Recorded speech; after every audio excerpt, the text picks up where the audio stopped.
코로나19 사태로 인해서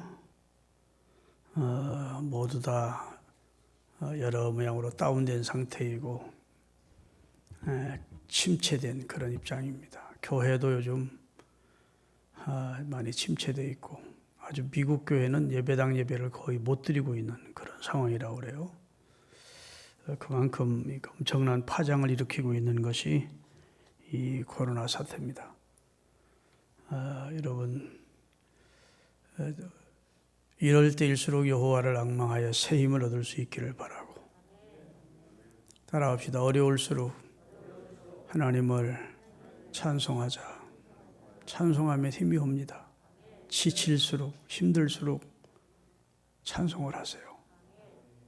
찬송을 통해서 성령의 감동과 능력으로 은혜를 주십니다. 어려울수록 눈을 들어 하나님을 찾으세요. 하나님, 여호와 하나님, 내 아버지 하나님, 저 좀 도와주십시오. 힘주세요. 우리 가정에 하나님의 은혜가 넘치게 해주세요 하고 어려울수록 그리스도와 함께 살리심을 받는 우리는 위의 것을 찾으니까 위에 계신 하나님의 이름을 부르세요. 누구든지 주의 이름을 부르면 다 구원을 얻는다고 말씀했습니다. 어느 주일 아침에 어머니가 아들 방문을 똑똑 두드렸대요. 아들아, 빨리 일어나야지. 오늘 주일이다. 빨리 교회 가야지. 그랬더니 방 안에서 기척이 없는 거예요. 조금 있다 또 어머니가 아들아, 오늘 주일이야. 어서 준비하고 교회 가야지. 그래도 기척이 없는 거예요. 그래서 아들의 방을 문을 열고 들어와서 머리까지 이불을 뒤집어 쓰고 자고 있는 아들의 이불을 덮쳐내면서 아들아, 기회되고 오늘 주일이야. 어서 일어나서 교회 가야지. 그러니까 얼굴을 찡그리고 일어나기 싫은 새에 일어나면서 하는 말이 아이고 엄마 진짜 나 교회 가기 싫어. 그런 거예요. 교회 가기 싫은 이유가 두 가지가 있어요. 그 첫째는 교인들이 나를 좋아하지 않아요. 두 번째 이유는 나도 교인들이 별로 좋지 않아요. 그런 거예요. 그랬더니 그 어머니가 하는 말이 그래도 네가 교회를 가야 되는 이유가 두 가지가 있다. 너는 나이가 50살이 되었기 때문이고 두 번째 이유는 네가 그 교회 담임 목사이기 때문이야. 그랬더니 참 책에서 본 얘기인데 교인들이 환영하지 않는 목사, 또 목사 입장에서 교인들이 별로 달가워하지 않은 그런 목회가 얼마나 힘든지를 표현한 것인지 어쩐지는 모르지만 여하튼 다 피곤한 입장임을 설명하고 있는 내용이지요. 여러분, 우리 시대의 행복전도사라고 했던 우리나라 여성 작가 중에 한 사람인 방송도 많이 나왔던 분이 최윤희 행복전도사라는 분입니다. 얼굴 여기 띄우면 다 알 수 있는 분이에요. 늘 힘을 내서 용기 있게 살자, 희망을 가지고 살자 해서 그분이 TV에 출연하면 사람들이 너무 좋아했다고요. 그런데 그가 일산 어느 호텔에서 그의 남편과 함께 고양시에 있는 모텔에서 자살을 했어요. 그의 유서에 이렇게 되어 있습니다. 2년 동안 입원과 퇴원을 반복하면서 나는 너무 힘들고 지쳤다.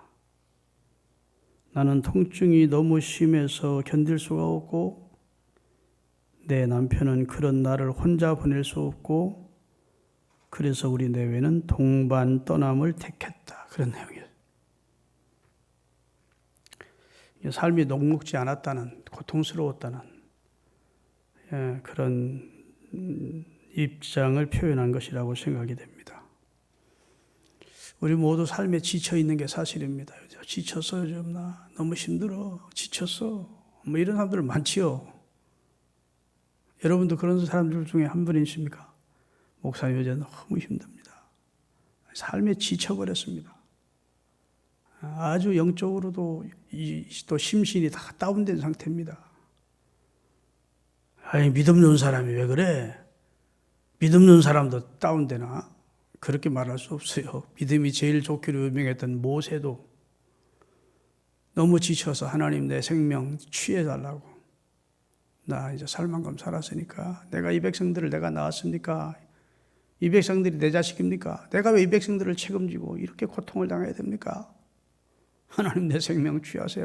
그리고 하나님 앞에 하소연하고 선지자 중에 제일 권능의 손자라는 엘리야도 노된 나무 아래서 하나님 나 살 만큼 살았고 여한 없습니다.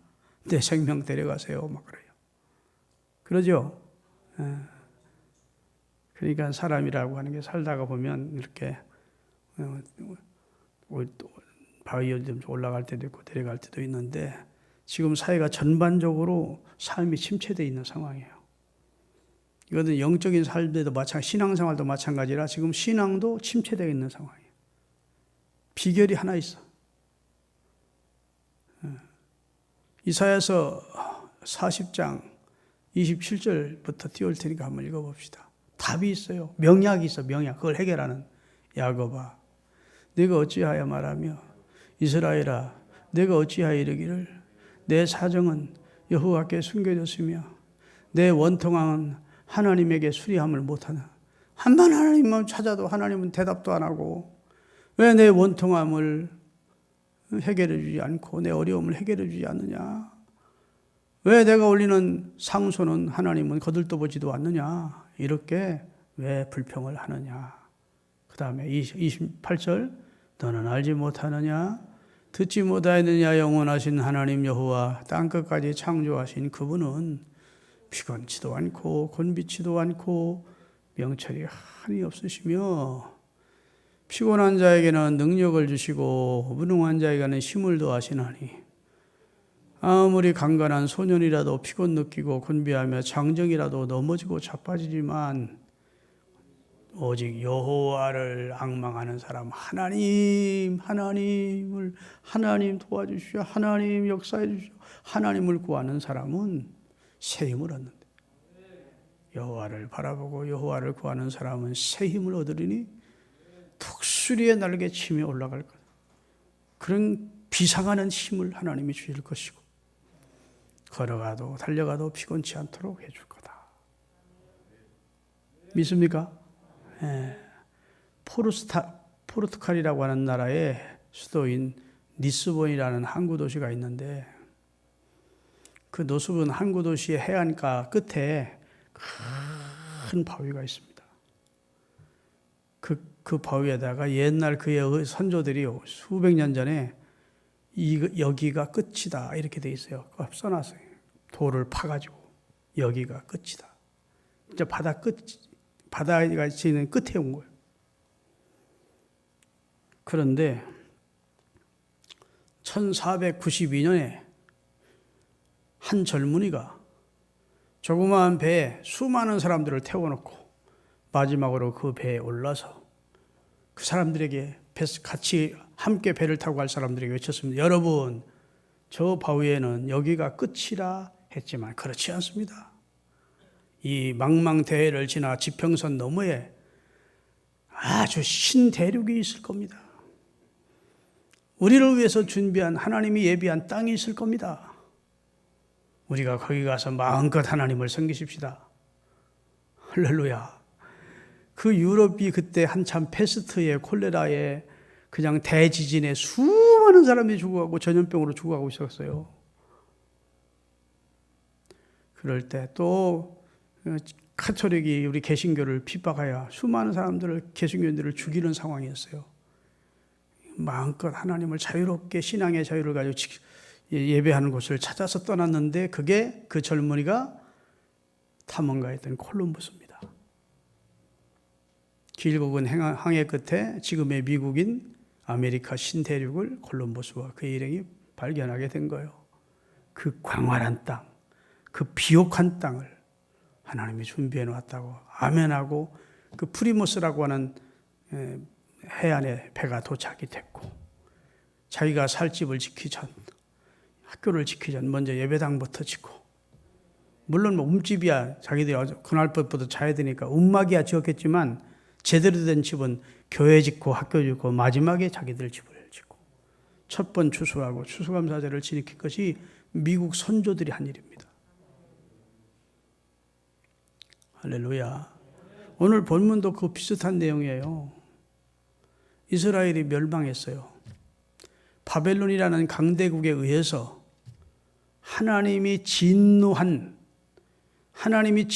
수밖에 없는 죄악된 삶을 하나님이 경고하는데도 계속 패역한 삶을 살고 우상숭배를 사는 선민 이스라엘을 향하여 하나님이 진노하셔서 바벨론이라는 채찍을 들어서 남한국 유다 곧 이스라엘을 쳤습니다. 그런데 하나님은 아무 말씀을 안 하시다가 중간에 탁 친 게 아니에요. 이 세상에 무서운 개가 충청도 개래요. 다른 데 개는 막 왈왈왈왈 짖는데 충청도에는 탁 물어버린대. 충청도 사람들이 바보 같아도 어느 날 확 물어버리면 무섭다 소리야. 하여튼 하나님은 아무 말씀도 안 하시다가 이스라엘을 친 게 아니에요. 이사야를 보내고 예레미야를 보내고 호세아를 보내고 아모스를 보내고 요엘을 보내고 수많은 하나님의 사람들을 보내서 회개하지 않으면 돌이키지 않으면 내게로 돌아오지 않으면 너희들은 매를 맞는다. 이 나라는 망한다. 이렇게 하나님이 경고를 하셨어요. 믿습니까? 오늘 본문은 예레미야 애가가 쓴 내용인데 예레미야 애가는 짧습니다. 길지 않은 내용이고 예레미야서는 52장까지 있어요. 구약 성경 가운데 시편 그다음 제일 길고 그다음에 이사야가 길고 그다음에 예레미야예요. 그만큼 예레미야의 내용을 보면 하나님의 말씀이 예레미야에게 임한 거예요. 선지자에게 이 백성에게 예언해라, 경고해라.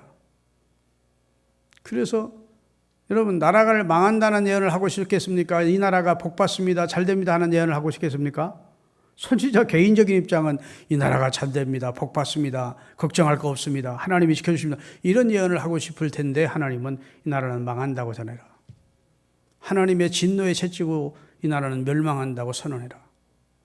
그러기에 멸망이 오기 전에 돌이켜 회개하라고 외쳐라. 그런 내용이에요. 그런데 여러분 이스라엘 땅에 제사장이나 선지자가 예레미야 한 사람만 있는 게 아니에요. 수많은 선지자들이 있었는데 그들이 거짓 선지자들은 이스라엘은 안 망한다는 거야. 하나님이 지켜준다는 거예요. 그러니까 그 사람들은 좋아하고 길거리를 다니면서 이 나라는 망합니다, 죄악으로 망합니다, 하나님 앞에 회개하십시오, 그래야 할 길이 있습니다 하는 예레미야의 그 예언은 싫어하는 겁니다. 사람들은 듣기 좋은 소리를 듣고 싶어하지 망한다 소리 듣고 싶어할 사람이 없어요. 왕도 듣기 싫어가지고 예레미야를 진흙구덩이 가봉에 찢기도 하고 뚜껑 덮인 우물독에 가두기도 하고 그렇게 선지자를 핍박했다고요. 그런데 그 사이에 바벨론이 1차 침공해 왔고 그 다음에 식민지 만들더니 바벨론이 마음에 드는 왕을 딱 세워놓고 이스라엘 왕 중에 한 사람 노보트 같은 왕을 세워놓고 그래도 말을 안 듣고 바벨론의 압제를 받고 있는데 친애굽 정책을 피는 거예요. 애굽을 믿자. 그런데 하나님은 애굽을 믿어서는 안 된다는 거예요. 애굽이 너희를 구원해 줄 수 없다는 거예요. 예레미야를 통해 계속 말씀하시는 거예요.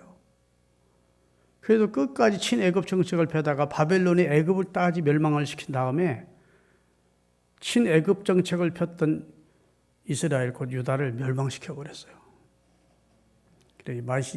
유다의 마지막 왕이 시드기야라는 왕인데 그가 계속 하나님의 말씀을 업수히 여기고 하나님 말씀 거부하고 예레미야 선지자를 핍박하고 감옥에 가두고 그런 못된 짓 하다가 예레미야는 이 나라가 망합니다 하는 예언을 했고 그가 살아있는 동안에 그 나라가 망하는 것을 경험하게 된 겁니다. 몸으로. 자기가 하나님의 말씀을 예언한 것이 실현되는 것을 몸으로 체험한 사람이에요. 그래서 나라가 망했어요. 시드기야 왕은 도망치다 붙잡혔고 시드기야의 아들들은 시드기야 왕이 보는 앞에서 다 죽임을 당하고 만조백관들을 다 죽이고 시드기야 왕은 두 눈을 뽑았어요. 느부갓네살 바벨론 왕이. 그리고 바벨론으로 데려가서 거기서 죽입니다. 그리고 남왕 유다가 멸망했어요. 그때 여러분 많은 포로가 잡혀갔는데 다니엘도 포로로 갔고 에스겔도 포로로 갔고 다 포로로 간 사람들 얘기입니다. 예레미야는 마침 포로로 가지는 않았어. 그냥 예루살렘 땅에 살 수가 있었어요.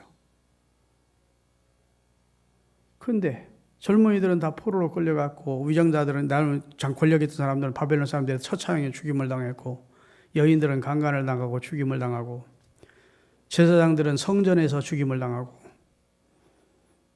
먹을 것이 없어서 오늘 본문도 계속 읽어보면 나오지만 자식을 삶아먹는 지경에 이르고, 참 민족적으로 너무 예루살렘의 폐허와 그 황폐함과 그 참상이 너무너무 처참해서 예레미야 애가 3장 18절에 보면 우리의 소망이 끊어졌다고. 그렇게 고백한 다음 19장부터 오늘 본문이 23장까지입니다. 한번 읽겠습니다. 다시 본문을 띄우세요. 내 고초와 재난 곧 쑥과 담즙을 기억하소서. 여러분, 쑥이 얼마나 씁니까? 담즙은 또 얼마나 씁니까? 짐승의 담즙이 쓸개가 웬만하면 입으로 못 넣어요.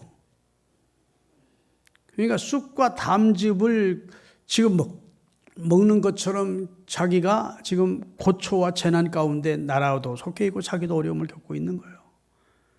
그런데 내 마음이 그것을 기억하고 낙심이 되지만, 자, 내가 예언한 하나님 말씀대로 예언을 했는데 그 말씀이 결국 이스라엘이 회개치 않아서 그 말씀이 성취됨으로 이 나라가 망했어. 낙심이 되는 거예요. 회개하고 돌이켰더라면 얼마나 좋을까 하는 마음이 드는 거예요. 이제는 끝이다. 아까 그 니스본에 있는 큰 바위처럼 끝이다라고 느낄 만한 입장이라고요.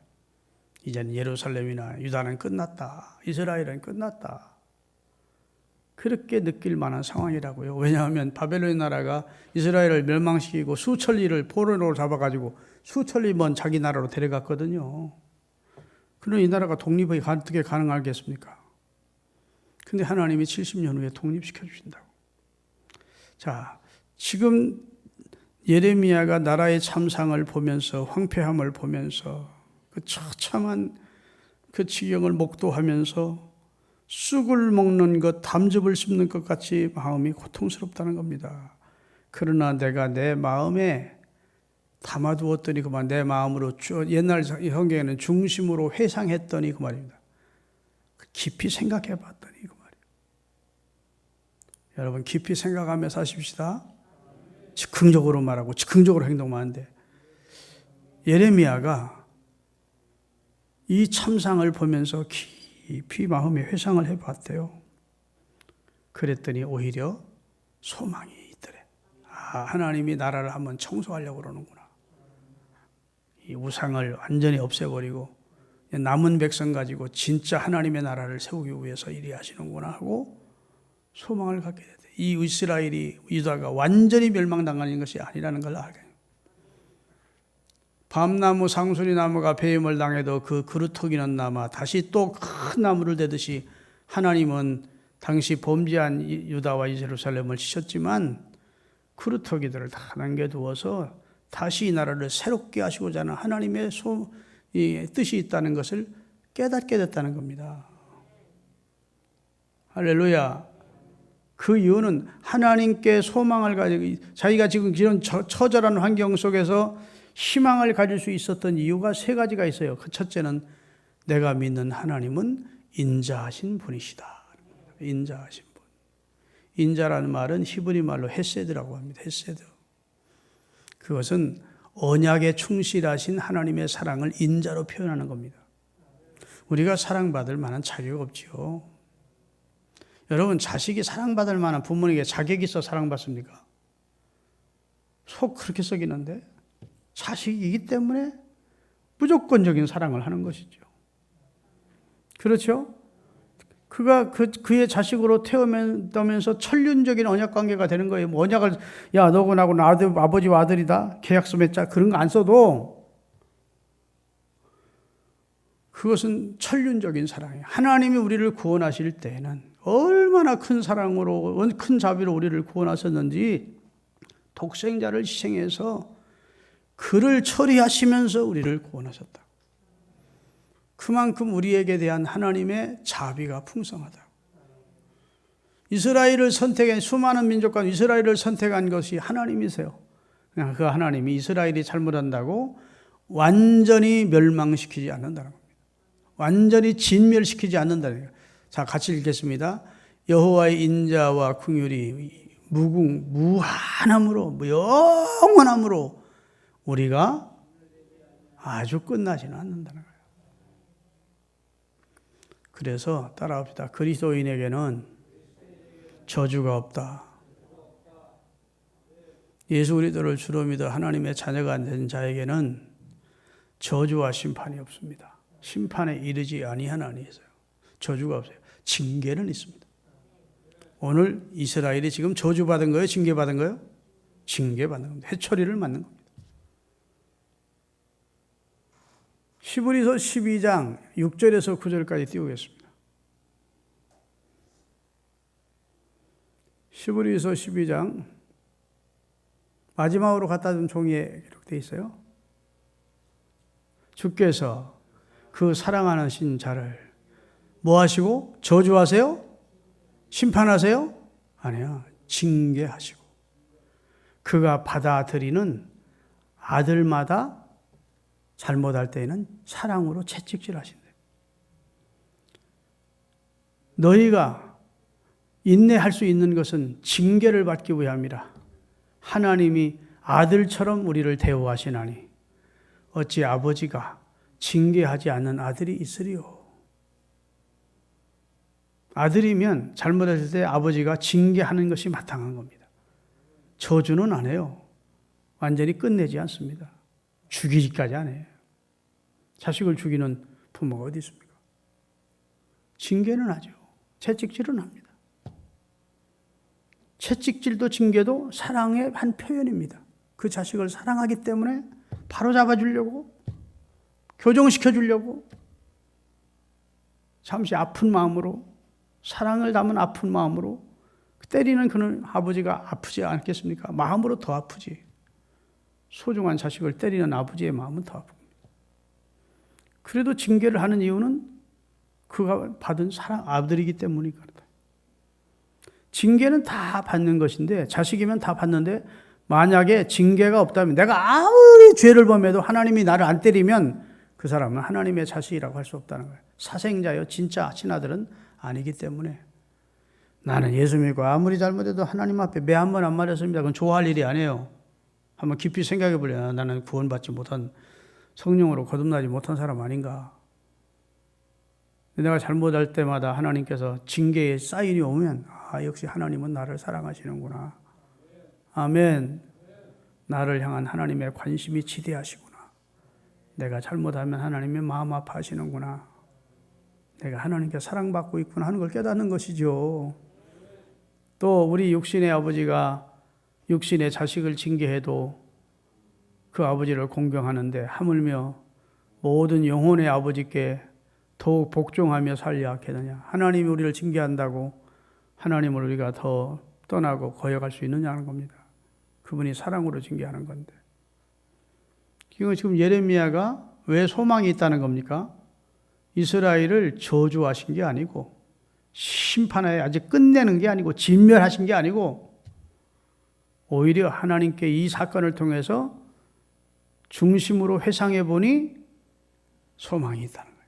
아, 하나님이 우리나라를, 우리 민족을, 우리 개인을 사랑하시는구나.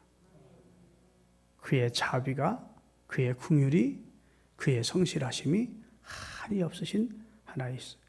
그 사인이 이 징계라는 사실을 깨닫게 됐다는 거예요. 할렐루야. 그래서 환난 가운데도 소망이 있다는 거예요. 나라가 판멸을 가져다 준 고초와 환난이 그에게 다가왔지만, 그래서 쑥과 담즙을 먹고 마시는 것처럼 그 고통이 극심하지요. 낙심할 수밖에 없는 상황이지만,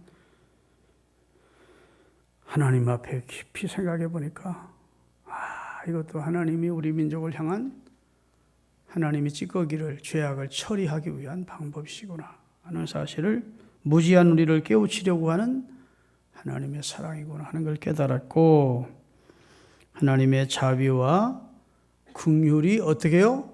무궁하심으로, 영원함으로. 나를 향한 하나님의 자비와 긍휼이 영원함으로 우리가 하나님의 목전에서 진멸되지는 않을 것이다.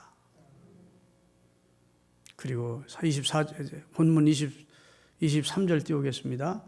이것들이 아침마다 새로우니 그의 성실함이, 아침에 일어나 보면 아직도 하나님이 나를 사랑하고 계심을 체험하고, 또 아침에 일어나면 하나님이 나를 사랑하고 계심을 체험하고, 새로운 아침을, 새로운 새날을 맞게 하시는 걸 보니까 하나님은 확실히 성실하신 분이다.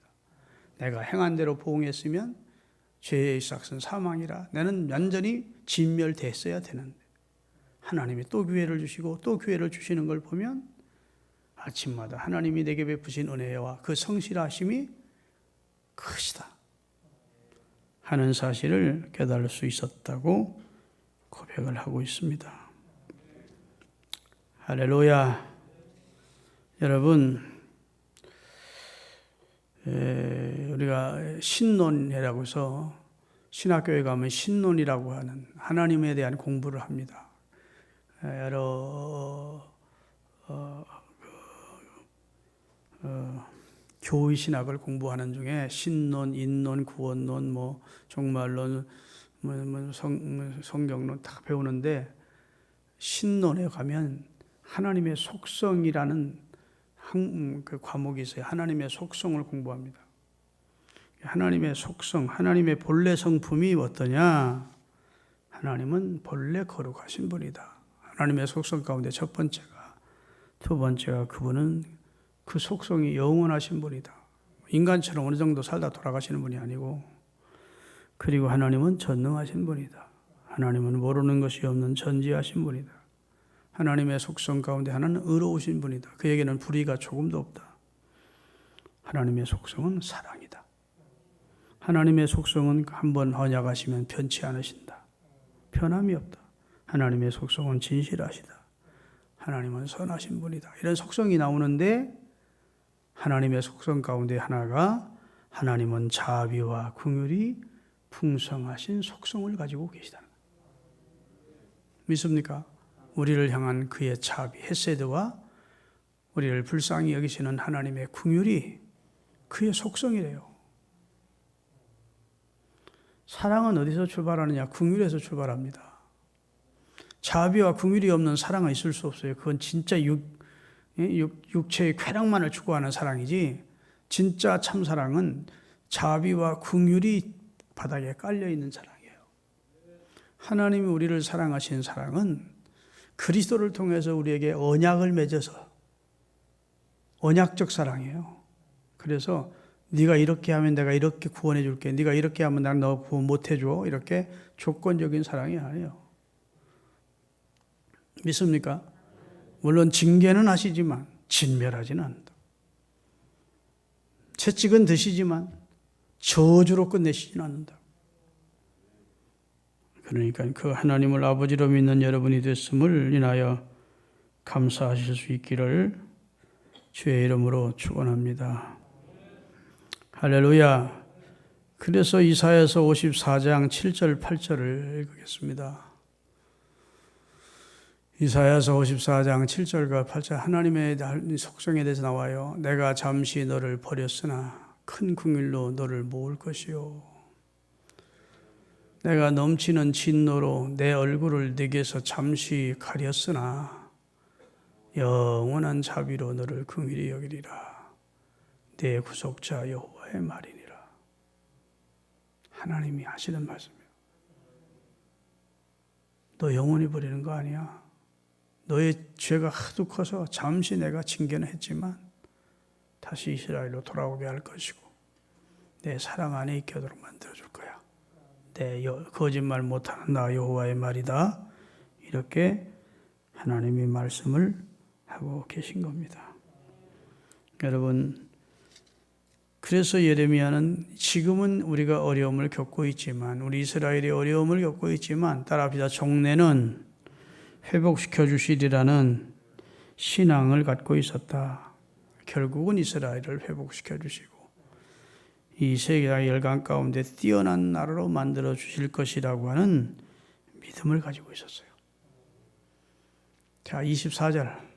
예레미야 애가 3장 24절부터 띄우겠습니다. 26절까지 다 같이. 내 심령에 이르기를 여호와는 나의 기업이시니 그러므로 내가 저를 바라리라 하도다. 무릇 기다리는 자에게나 구하는 영혼에게 여호와께서 선을 베푸시는도다. 사람이 여호와의 구원을 바라고 철삭되지 말고 입으로 원망하고 불평 쏟아놓지 말고 잠잠히 기다리는 게 좋대. 인내하며 묵묵히 하나님을 신뢰하고 기다리면 선하신 하나님이 선하신 뜻을 이루어 결국은 전화의 복으로 합력하여 선을 이루어 주시는 하나님이심을 믿으라는 겁니다. 할렐루야. 그 다음에 31절부터 33절까지인가요? 이는 주께서 영원토록 택한 백성은 버리지 아니하실 것이며 저가 비록 근심케 하시나 잠깐은 근심을 당하지 않을 수 없으나 어려움을 당할 때 그 풍부한 자비대로 긍휼히 여기실 것임이라. 그래놓고 가장 중요한 내용입니다. 주께서 인생으로 고생하며 근심하게 하는 심이 하나님의 본심이 아니래요. 아멘. 하나님 사람 괴롭히고 좋아하는 그런 악한 사람이 아닌 같은 그런 분이 아니라는 겁니다. 하나님의 본심은 은혜 주기를 원하고 평강 주기 원하고 지켜주기 원하는데 언제 인간이 패역해서 그 하나님이 매를 들지 않으면 이게 결국 지옥으로 갈 수밖에 없으니까 하나님이 본심은 인생이 고생을 하고 하는 것이 아니지만 교정해 주려고 바로잡아 구원해 주려고 하나님이 고난의 채찍을 드시는 경우가 있다고. 그때 낙심하지 말라고. 아멘. 그때 나는 버림받았구나 생각하지 말고 나는 하나님이 나를 사랑하는구나. 우리 가정을 사랑하시는구나. 아멘. 안 하시는 거 보래. 우리나라를 하나님이 그래도 사랑하시는구나. 나라가 어려움을 당하거든 우리나라가 하나님 앞에 회개해야 되고 개인이나 그 가정이 회개해야 돼요. 하나님은 즉시 돌이키셔 마음을 돌이키사 은혜 주시기를 기뻐하시는 분이심을 믿으시기를 주의 이름으로 축원드립니다. 그래서 우리 모두 신앙생활하면서 이 하나님의 신실하심을 경험하시는 놀라우신 은혜가 있기를 바라고, 아까 모두의 말씀대로 지치거든 하나님을 눈을 들어 하나님을 향하여 주의 이름을 부르시고 기도하시고, 꼭 성전에 나와서 기도는 못하더라도 하나님 하면 새 힘이 옵니다. 어려운 여건마다가든 찬송하세요. 그럼 환경이 바뀌어져 힘이 와요. 그게 믿음의 지혜입니다. 그리고 끝까지 하나님의 선하심을 믿으세요. 어려움을 당해도 하나님 나 진멸하려고 나 저주하시는구나 생각하지 마세요. 나를 향한 하나님의 선하신 뜻이 이루어지고 있구나. 나를 향한 하나님의 놀라운 경륜이 성취되고 있구나. 내가 하나님 앞에서 하나님이 바로 세워지기를 원하시는구나. 그래서 하나님의 마음을 헤아릴 수 있는 성숙한 믿음의 사람들이 되시기를 주의 이름으로 축원합니다.